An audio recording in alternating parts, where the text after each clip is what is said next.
नमस्कार दोस्तों, टीआरई 2 में एनआईएएस का रिजल्ट जारी होगा कि नहीं, मुद्दा अभी खत्म ही नहीं हुआ। तब तक आईपीसी धारा 144 लग गई है कोर्ट के, आपको पता है, बीपीएससी आयोग के सामने। आप वहां पर संगठन नहीं बना सकते हैं, किसी प्रकार की आंदोलन नहीं कर सकते और किसी प्रकार की आप बात अपना नहीं रख सकते हैं आयोग के सामने। माननीय मुख्यमंत्री जी 21 तारीख के नियुक्ति पत्र देंगे, हमको लगता है और यह नियुक्ति पत्र किसको मिलेगा पता है? फिर से यूपी वाले को मिलेगा। और जो 22,000 बीएड कैंडिडेट को निकाला गया है उन सारे भाइयों को सम्मिलित किया जाएगा इस नियुक्ति पत्र में। इसलिए आईपीसी धारा 144 लगा है, क्योंकि आप वहां तक जाकर कुछ कर नहीं पाइएगा। यह 15 तारीख तक रहेगी। और बिहार सरकार की विडंबना है, माननीय मुख्यमंत्री जी का विडंबना है कि देश में आजादी के बाद इनको लगातार लगाना पड़ रहा है 144, जबकि अपना बच्चा तो बात रख ही सकता है। और आयोग एक एग्जामिनेशन कंडक्टिंग बॉडी है, उसको ना नौकरी देना है, आयोग को नौकरी नहीं देना है, लेकिन एग्जामिनेशन कंडक्टिंग बॉडी है। और मैं तो सैल्यूट करता हूं आयोग को कि अभी तक क्वेश्चन आउट नहीं हुआ। यहां तक कि दरोगा का क्वेश्चन आउट हो गया है, पेपर में तो आ रहा है कि दरोगा का क्वेश्चन आउट हो गया है। एक आध पेपर में हम भी पढ़े हैं, शायद आपके सामने देखिए तैर रहा है, बगल में तैर रहा है ना, यानी आउट हुआ है। लेकिन आयोग को हम दिल से सैल्यूट करेंगे। आते हैं अपने मुद्दा पर आने से पहले जो लोग चैनल पर नए हैं, चैनल को सब्सक्राइब कीजिए, लाइक कीजिए, शेयर कीजिए। अब धारा 144 लगने के बाद रीजन क्या होने वाली है आप गौर से समझिएगा। पहले एनआईएएस वाले भाई जो लोग ज्वाइन नहीं किए हैं, अरे वो तो मेरे साथ आंदोलन किए थे, उनकी तो जिंदगी बर्बाद कर ही दी सरकार ने। आपके पास जो लोग ज्वाइन नहीं किए, आप ही ना मेरे साथ आंदोलन किए हैं और आप ही ना मिलकर लड़ाई किए हैं, तो आप लोग के लिए तब कुछ है ही नहीं। लेकिन जो लोग ज्वाइन किया है, पता है उनको क्यों कहते हैं? क्योंकि वो लोग 90% उत्तर प्रदेश वाले हैं। तो 90% उत्तर प्रदेश वाले भाई हैं, उनको ही हम बोलते हैं और उनका ही प्राण नंबर, किडनी नंबर का बात करते हैं। लेकिन आप लोग अपने में ले लेते हैं।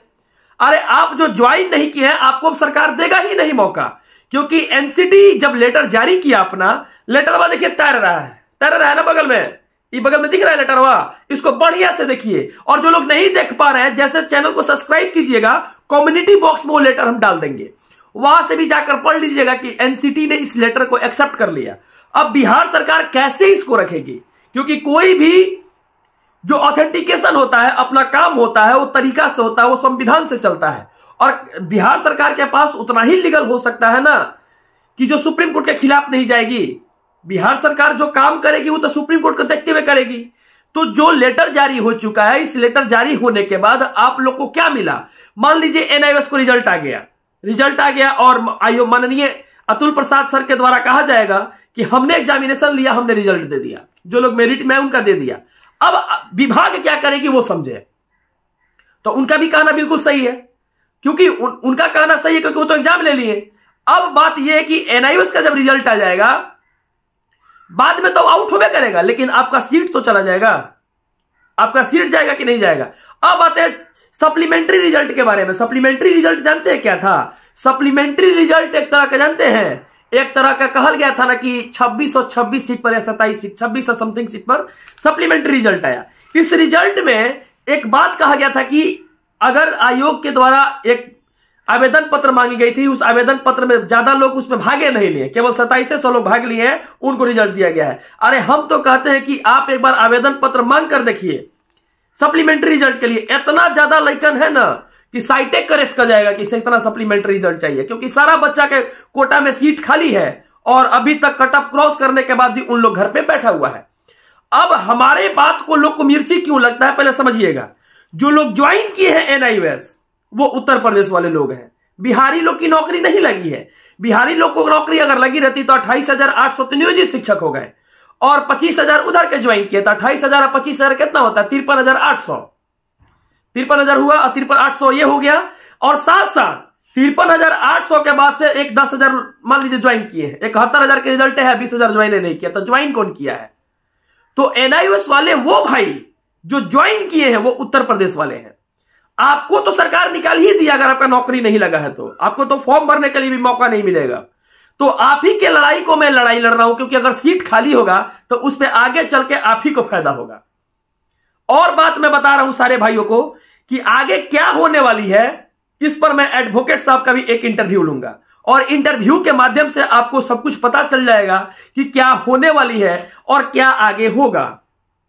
लेकिन बात यही खत्म करने से पहले हम कहेंगे एक चीज दो चीज और, कि आप लोगों के लिए बता देते हैं, जैसे बीएड वाले को बाहर कर दिया गया है 50-53 केस नंबर के चलते, और साथ साथ ये भी मैं बोलूंगा कि लगभग ये भी आपको पता होगा कि हर जिला में बीएड वाले से रिक्ति मांगी जा रही है कि आपका कौन सा प्रखंड में आप है, किस जगह पे आप ज्वाइनिंग किए हैं, तो आपकी जो रिजल्ट है वो रिजल्ट प्रभावित नहीं हो। इसलिए एमजेसी केस को अगर आप लोग खोलना चाहते हैं, एमजेसी वाले जो भाई सपोर्ट करना चाहते हैं, एमजेसी में जानना चाहते हैं कि एमजेसी क्या होता है, आप लोग को डिस्क्रिप्शन बॉक्स में फेसबुक लिंक दिए, उसको फॉलो कर लीजिएगा।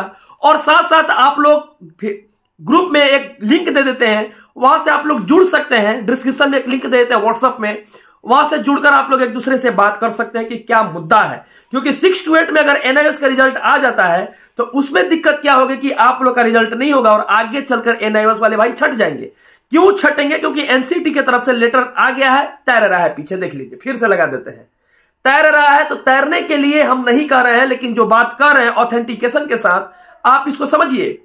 और क्या क्या आगे लीगल राइट्स हो सकती है, इसमें मैं एडवोकेट साहब का इंटरव्यू लूंगा और आपके सामने जो होगा वो चीज मैं बता दूंगा, पटना से क्या होने वाली है और आगे का जो पक्ष रहेगा किस पक्ष में रहेगा। तो सरकार जो चीज चल रही है, मान लीजिए कि अब यूपी को नौकरी दे दी, अब 21 तारीख के दिन नियुक्ति पत्र बांटने की बात हो रही है, क्योंकि 22 तारीख के शायद राम मंदिर का कुछ उद्घाटन अयोध्या में होने वाला है। तो सरकार की तरफ से एक रैली रखी जाएगी 21 तारीख के दिन नियुक्ति पत्र बांटने की बात हो रही है कि हम तो नौकरी दे रहे हैं, आप क्या कर रहे हैं। तो इस तरह की बात होने वाली है और चुनावी राजनीतिक माहौल गर्म होने वाली है। इसलिए इसमें हमको मतलब विशेष टिप्पणी भी तत्काल नहीं करना है। बच्चों की नौकरी, बिहार के बच्चों की नौकरी नहीं लगी। अगर एक बात और मैं बोलना चाहता हूं सारे भाइयों को, अगर सब कोई साथ है तब बिहार सरकार के पास एक आवेदन दिया जाए, यूपी के कैंडिडेट को मात्र 5% लीजिए, यूपी के कैंडिडेट को मात्र 5% लीजिए, और नहीं तो केस नंबर 9574 ऑन कर दीजिए और सीटेट तक केस लगा दीजिए। अब 9574 केस नंबर क्या है? यह केस ऐसा केस है जो पूरे 2011 से लेकर 2023 तक के जितना कैंडिडेट है सबको आउट कर देगा, पूरे बिहार खाली कर देगा। हम इसलिए नहीं चाहते इस पर बोलने के लिए क्योंकि बिहार सरकार ही हम लोग को लूप होल दी थी। और बता देता हूं कि एक स्किल्ड पर्सन को आप कमेंट के माध्यम से कुछ भी कह लीजिए, आप कितना भी कुछ कह लीजिए कि होगा इंप्लीमेंट कि नहीं होगा, कि क्या होगा नहीं होगा, समय के साथ 2 साल के बाद देख लिया ना बीएड वाले का 50-53 का क्या हाल हुआ, एनआईओएस वाले को देख लिया ना क्या हुआ, केबीएस में देख लिया ना कि एनआईओएस वाले का रिजल्ट का क्या हाल हुआ है। किसी को रिजल्ट आया, केबीएस में नहीं आया है। तो बिहार सरकार की तरफ से भी क्या एजेंडा निकाला जाएगा इसके ऊपर कमेंट अभी नहीं कर रहे हैं। लेकिन 50-53 केस नंबर है सीटेट एक्ट केस, इसमें हम इसलिए बोल रहा हूं, पहले से ही ये लंबित है इन्हीं के बिहार सरकार के मॉडल में। अगर ये नियमावली में नहीं लागू करते हैं डोमिसाइल नीति, अगर डोमिसाइल नीति नहीं लागू करते हैं तो 50-53 केस खोलने के लिए आप लोग तैयार हो जाइए। क्योंकि बिहार के बच्चा को नौकरी नहीं होगा तो फिर बाहरी वाले सीटेट को हम लोग क्यों नौकरी दें। कुछ लोग कहेंगे कि जो लोग ज्वाइन कर गए हैं उनका क्या होगा, भाई वो तो ज्वाइन कर गए। तो हम बोलते हैं कि ज्वाइन तो करने वाले हम भी थे, लेकिन हमको तो निकाला गया ना, हमको भी तो बीएड से निकाला गया पूरे देश से। आखिर लूपहोल था तब ना निकला, लूपहोल थोड़ा थोड़ा था, कुछ लूपहोल था, उस लूपहोल का यूज करके लोग निकाल दिए। तो जब केस पड़ी हुई है, हम तो सुप्रीम कोर्ट से बात कर रहे हैं, पर्सनल तो लड़ाई आपसे है नहीं। तो मैटर यह है कि अभी हम लोग भी स्किल्ड है, तो सरकार अगर नहीं लगाती है नियमावली में डोमिसाइल नीति, अगर नहीं लगाएगी तो हम लोग को एक बहुत बड़ा चीज बता देते हैं कि 50-53 खोल दिया जाए, कि जितना सब बहाली है सब बहाली एकदम पूरा यूपी वाला खाली हो जाए बिहार से, और जो सीट बच जाएगा प्राइमरी वाला में डीएलएड वाले नौकरी करेंगे और 6 to 8, 9, 10 में बीएड वाले नौकरी करेंगे, बिहार के बच्चा बिहार में नौकरी करेगा। तो नहीं करेंगे ये काम, तो ये काम किया जाएगा। और इसके लिए क्या आपका कदम है, क्योंकि देखिए हमारे पास क्या है कि अगर आप लूपहोल ढूंढने वाले हैं सरकार होकर, आप तो कह रहे थे, आप ही का अतुल सर का हम वीडियो देखे थे, उसमें कहे थे कि बीएड वाले जो कैंडिडेट हैं वो कैंडिडेट को मतलब इस फैसला को आने से पहले इन लोग का फॉर्म भराया जा चुका है, इन लोग की सारी प्रक्रिया हो चुकी है, इसलिए इनको लिया जाएगा। लेकिन लास्ट में क्या हुआ था, लास्ट में यही हुआ था कि इन लोग को आउट कर दिया गया और एक लेटर निकाल दिया गया।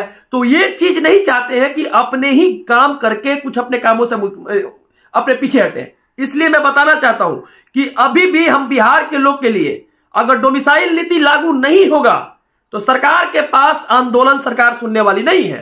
95-74 केस को खोलने का नाम लीजिए, और 95-74 जब केस खुल जाएगा तब बिहार सरकार के जितना बच्चा है सब स्कूल में बच्चे रह जाएंगे, शिक्षक रहेंगे ही नहीं।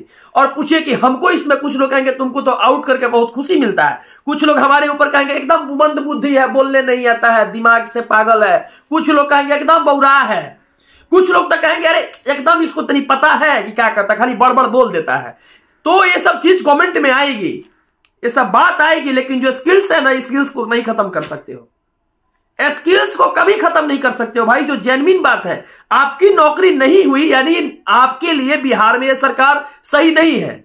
अगर सरकार सही रहती, उसका एजेंडा सही रहता तो बिहार के बच्चों को नौकरी लग गया रहता। 28,800 जात गिनने जो नियोजित शिक्षक गए थे उनका नौकरी नहीं लगता, नौकरी आपकी लगती।